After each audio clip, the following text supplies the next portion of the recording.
He woke up determined to bathe in blood and gore. Anthony wanted to play with his victims.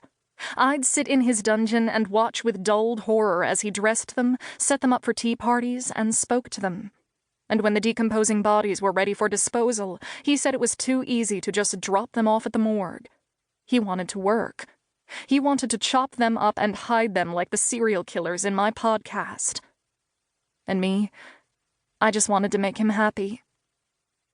It was wrong and nightmare-inducing.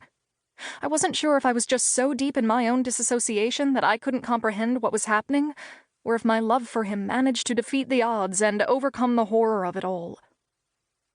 I didn't understand what triggered him. We were all just trying to navigate his moods right now. Anthony had always been this playful, ticking time bomb. But lately, I felt like I barely knew him. I grabbed my water bottle and took a swig. "Who are these guys?" I asked conversationally. Anthony liked to give the dead fake lives. I think it made the entire ordeal easier to handle. "Dylan was a banker," he replied, before walking over to me and grabbing the shovel from my fist.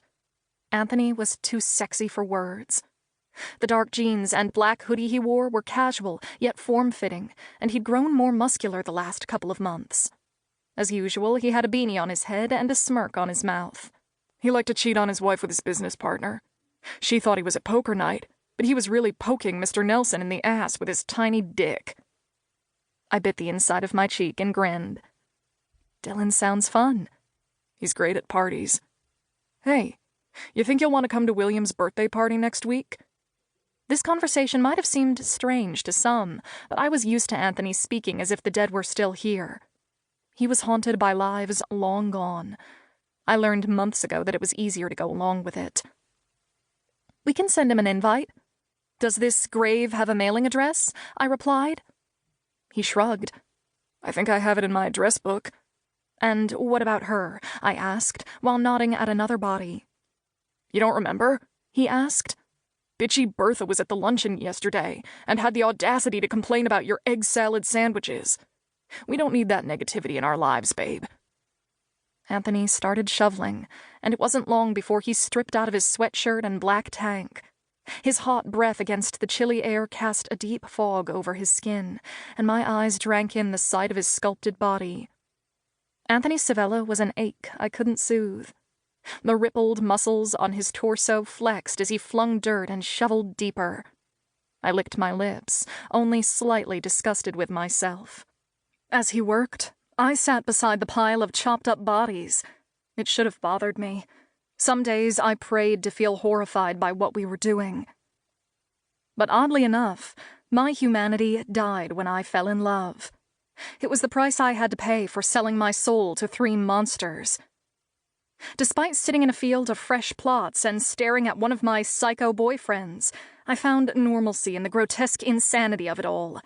Death, destruction, crime, and control followed me everywhere I went.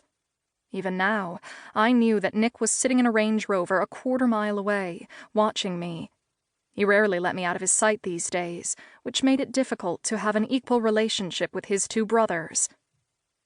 Anthony, Nick, and William still fought over me, but Nick claimed me. He destroyed the competition.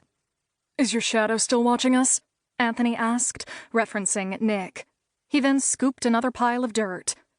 "What do you think?" I asked. Anthony had this habit of asking questions he didn't want the answer to. "These nights were supposed to be ours." "I think he's going to stop letting me come with you soon," Anthony grumbled, before kicking the wall of dirt in front of him with his sneaker. "He thinks I'm getting worse. Maybe I am." There was no denying that Anthony had experienced a shift in his personality. Part of me wondered if he was struggling with Vicky's betrayal harder than the rest of us. Before she tried to kill us all, they were very close, and Anthony was the sort of man to let his pain simmer. I first noticed that something was up 2 months ago when he stopped coming to breakfast with Grams. Then, he asked Nick to find him some land so he could bury bodies. Now everyone was scrambling to find traitors, rapists, and thieves for Anthony to play with. "You're not getting worse," I lied. Anthony didn't buy it for a second. "Nick wouldn't be worried about your safety if I was..."